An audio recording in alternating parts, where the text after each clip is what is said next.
CloneComp is all about growth. We're going to be having fun. We're going to be competing. We're going to be hanging out. But this is a growth opportunity for everybody. This is a story-driven competition. So going back to Joe's earlier comments, this is unlike anything, unless you participated last year, probably have never experienced something like this. We'll be giving you Add a Clonable. You're going to be taking a look at that. You're going to be taking a look at the storyline, and you're going to be thinking, what can I do with this? Where can I take this? And you're only going to have 24 hours until noon the next day to submit whatever it is that you want to build. Everyone starts from a blank canvas, right? So we have some illustrations, some beautiful illustrations that we prepared this year. That's one thing that's different from this year, from last year. You can start from a clean canvas, you can use the illustrations, or if you want to create your own illustrations, you can feel free to do that too. There are no real rules. The format, okay. Last year we just did one stream each day. So what happens is day one at noon, we kick off the stream. That'll be next week, next Tuesday. Vlad will be with us at noon to kind of kick off the stream. From there, it's 24 hours. So every 24 hours, we have a checkpoint at 12 p.m.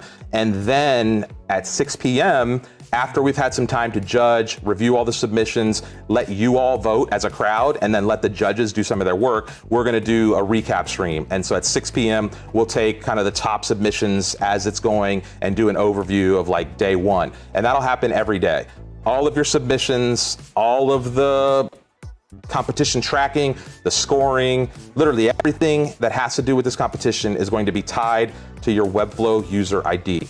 So this is one of the most important steps, is when you register, make sure that the username is correct and that the profile URL is exactly right. If you are not sure what kind of account plan you are on with Webflow, I'd suggest that before you start competing, that you go and take a look and make sure that you are on the right type of plan. You do need to have that right plan so that you're able to showcase. When you showcase the project, you can add tags, add that CloneComp tag. We will also have a gallery on the CloneComp website. So when you're logged in, you will have a gallery in the actual dashboard where you'll be able to explore submissions and sort them. The deadline each day to submit your website is noon.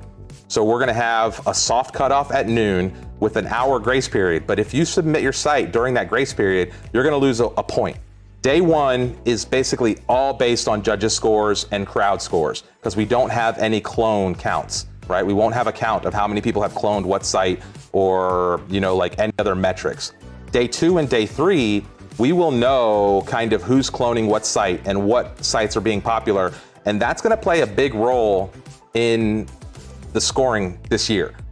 This year, we're going to be looking at the gallery that is on the CloneComp website itself. So as part of the submissions, who's marking, and this is where that Webflow ID gets very important, because if you get that wrong, people aren't going to be able to credit your work, which then is going to impact the counts for your particular project. If you're thinking, hey, I may not be good enough for this seems like too big of a competition for me, just do it. You're going to learn, and you don't have to win.